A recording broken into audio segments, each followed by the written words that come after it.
Mutual fund முதலீடு உங்களுக்கு சரியா போகுதா? சரியான முடிவுகள எப்படி எடுக்கிறீங்க? தவறான முடிவுகள எப்படி அடையாளம் கண்டு அதிலிருந்து வெளிய வர்றீங்க?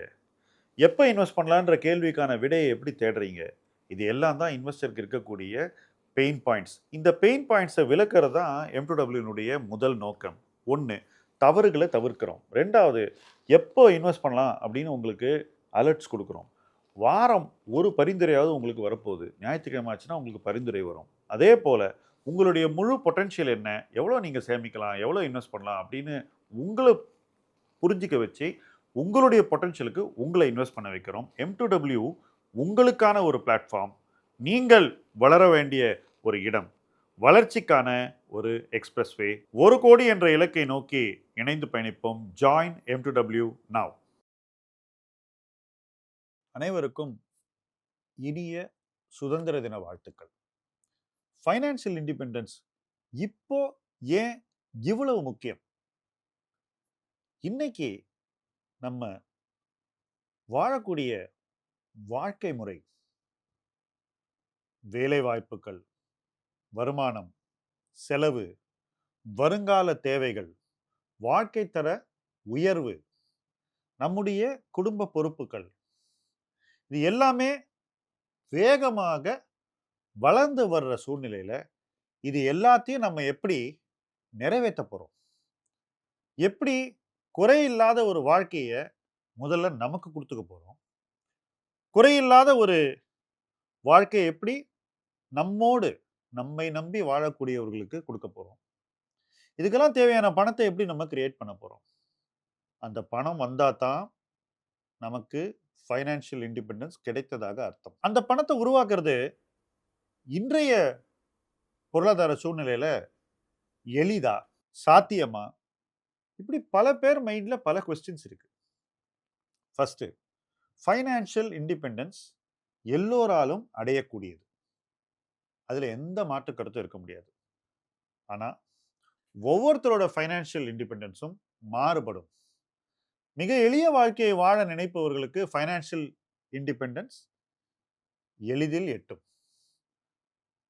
தங்களுடைய வாழ்க்கையில் வளர்ச்சியை அனுபவிக்க வேண்டும், மேலும் மேலும் வளர வேண்டும், வாழ்க்கை தரம் உயர வேண்டும் அப்படின்னு நினைக்கிறவங்களுக்கு ஃபைனான்சியல் இண்டிபெண்டன்ஸ் என்பதே பறந்து விரிந்து இருக்கக்கூடிய ஒரு சவால்.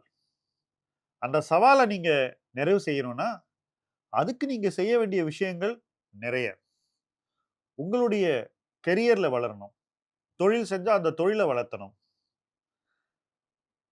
எதை செய்தாலும் திட்டமிட்டு செய்ய வேண்டும். பணம் எவ்வளவு நமக்கு வருகிறது? எவ்வளவு செலவாகிறது? எவ்வளவு பணத்த நம்ம வருங்காலத்திற்கு ஒதுக்கப் போகிறோம்? வருங்காலத்திற்கு ஒதுக்கின இந்த பணம் எப்படி வளரப் போகிறது? அதன் வளர்ச்சி 10, 20 ஆண்டுகள் கழித்து எந்த அளவுக்கு இருக்கும்? இன்றைய பணம் நாளைய மதிப்பில் எவ்வளவாக இருக்க வேண்டும்? அந்த இலக்கை எப்படி நாம் அடைவது? இப்படி யாரெல்லாம் நிறைய அனுபவிக்கணும், இன்னும் நல்லா வளரணும் அப்படின்னு நினைக்கிறாங்களோ, அவங்களுக்கு இருக்கக்கூடிய சேலஞ்சஸ் வித்தியாசமானவை. நான் பார்த்த வரைக்கும் சொல்றேன். 90% ஆஃப் த பீப்பிள் 2வது ரகம் தான். எனக்கு இது போதும் அப்படின்னு சொல்லக்கூடியவர்கள் மிக குறைவானவர்கள். அதுக்கு நிறைய காரணங்கள் இருக்கலாம். இது எல்லாம் தனிநபர் விருப்பம். அந்த காரணங்களுக்குள்ள நான் போகல. ஒன்ஸ் நீங்க இதுதான் எனக்கு வேணும் அப்படின்னு முடிவு பண்ணிட்டீங்கன்னா, அத அடையறதுக்கு என்ன வழி?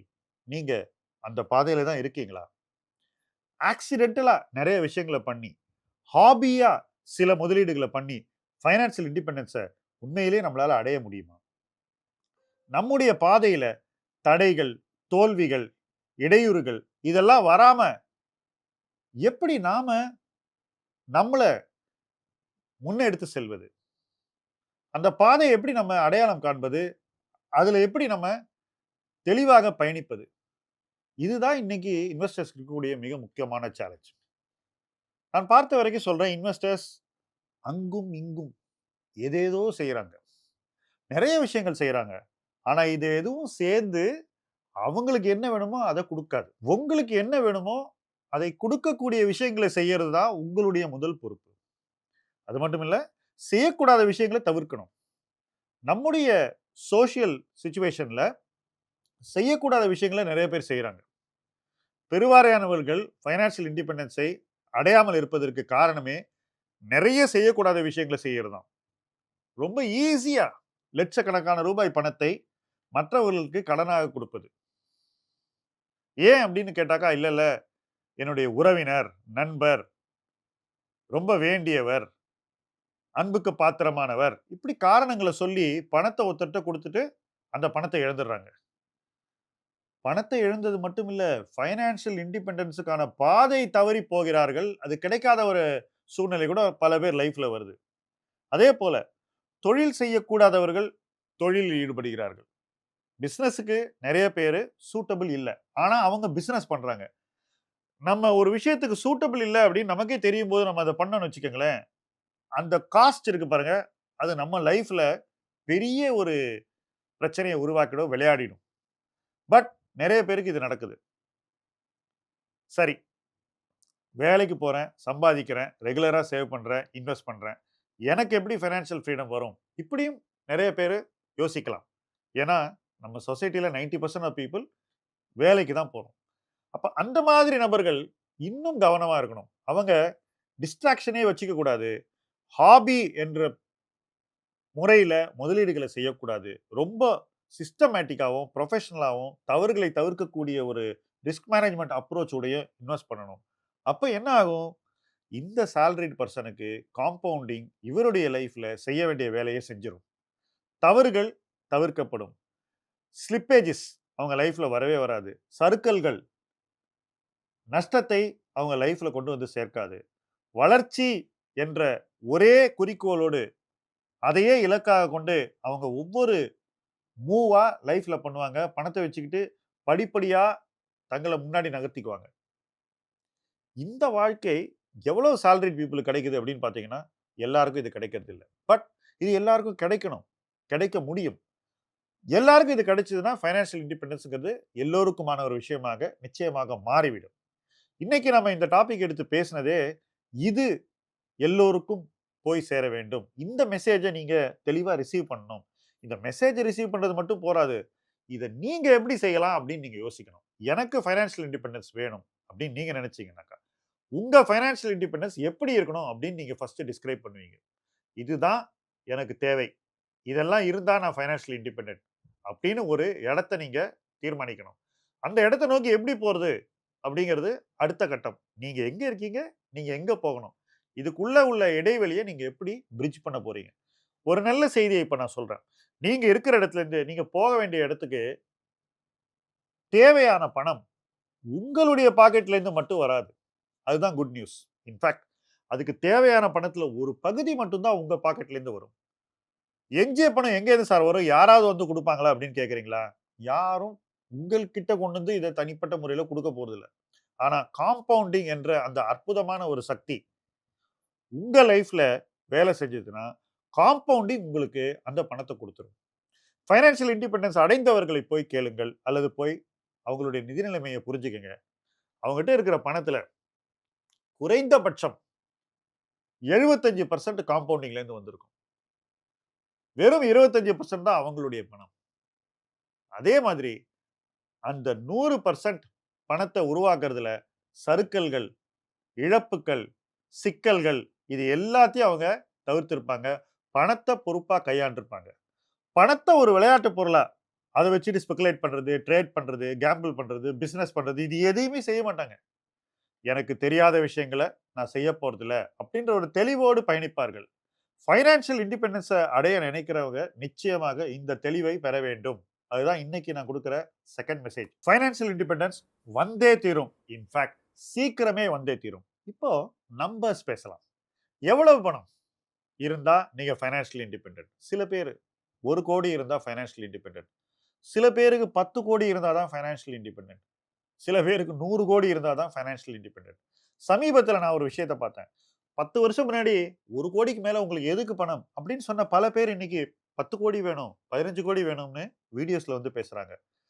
இன்னொரு விஷயம், ஒரு ஸ்டார்ட் அப்பினுடைய நிறுவனர் ஒரு வீடியோல 40,00,00,000 இருந்தாலே ஃபைனான்சியல் இண்டிபெண்டன்ஸ் உங்களுக்கு கிடைக்காது, பத்தாது அப்படின்னு சொன்னாரு. பட் ஆக்சுவலா இது எல்லாமே ஒவ்வொருத்தருடைய பார்வைகள். உண்மை என்ன தெரியுமா? உங்க பார்வை தான் முக்கியம். நீங்க என்ன அடைய விரும்புறீங்கன்றதுல நீங்க தெளிவா இருந்தீங்கன்னா, அத வச்சு தான் நம்ம எவ்வளவு பணம் தேவை அப்படின்னு தீர்மானிக்கணும். அந்த இலக்க நோக்கி தான் நம்ம போகணும். அந்த இலக்கு எதுவா வேணா இருக்கலாம். ஆனா, அதுக்கான முதலீட எப்படி பண்ணணும் அப்படிங்கிறதுல தெளிவு இருக்கணும். இலக்க ஃபர்ஸ்ட் டிசைட் பண்றீங்க. முதலீட அடுத்து டிசைட் பண்றீங்க. முதலீடு செஞ்சு அந்த இலக்க நோக்கி போறீங்க. இதுதான் பைனான்சியல் இண்டிபெண்டன்ஸ்க்கான பாதை. இதுதான் உங்களுடைய டிராவல். இந்த ஜர்னில தான் நீங்க ஜெயிக்கணும். நம்பர நீங்க டிசைட் பண்ணுங்க. முதலீட கரெக்ட்டா முடிவெடுத்துக்கங்க. நம்பருக்கும் முதலீட்டுக்கும் கனெக்ஷன கரெக்ட்டா உருவாக்கணும். பெரிய நம்பர் சொல்லிட்டு முதலீடு கொஞ்சம் பண்ணாக்கா ஒண்ணும் நடக்காது. பெரிய நம்பர் சொன்னா அதுக்கேத்த முதலீடு பண்ணணும். அதுக்கேத்த கால அவகாசத்த உங்களுக்கு குடுத்துக்கணும்.